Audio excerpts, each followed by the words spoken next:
in business questions, Mr. Speaker, on November the 28th, I raised the issue of the assisted dying bill and highlighted a host of procedural defects in the way in which it was being rushed through the House by the government. The bill was published barely 2 weeks before the vote at second reading, as the House will recall. No impact assessment or legal issues analysis had been published. The promoter of the bill had circulated a document purporting to answer questions which actually left a host of important questions entirely untouched.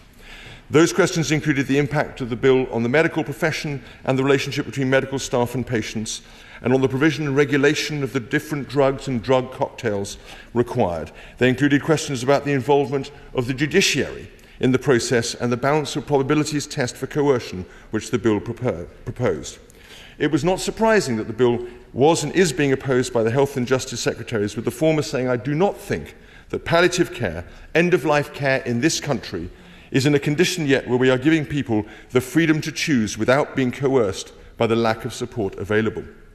Now, Mr. Speaker, if we fast forward 2 months, what do we find? A Supreme Court Justice has told the Bill Committee that it is not clear what the judge's role is supposed to be in this legislation, has called the judicial protection largely illusory, and echoed many other legal experts in highlighting the lack of capacity in the High Court.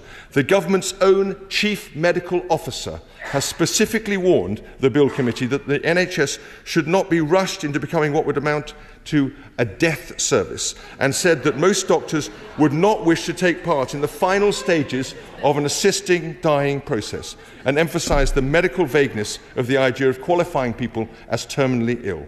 And we've heard about the serious potential misdiagnosis through the horrendous case of Peter Sefton Williams, who was incorrectly diagnosed with motor neurone disease and given as little as 6 months to live. Mr. Speaker, these are not my words, they are testimony on the bill from leading experts across a range of fields. But all this has been made much worse by the rushed and secretive way in which the Bill Committee itself has been handled. The membership is disproportionately weighted towards supporters of the bill. The schedule has been highly congested, with back-to-back sittings that do not allow MPs to prepare. Some of the sessions have been held in private. Attempts have been made to prevent key institutions such as the Royal College of Psychiatrists from appearing in front of the committee at all. The effect of all these measures is to impede and inhibit external and internal scrutiny. And we now hear that the impact assessment will now not be published before the report stage of the bill. All these things are shocking attempts to undermine and short-circuit the proper scrutiny of the legislation.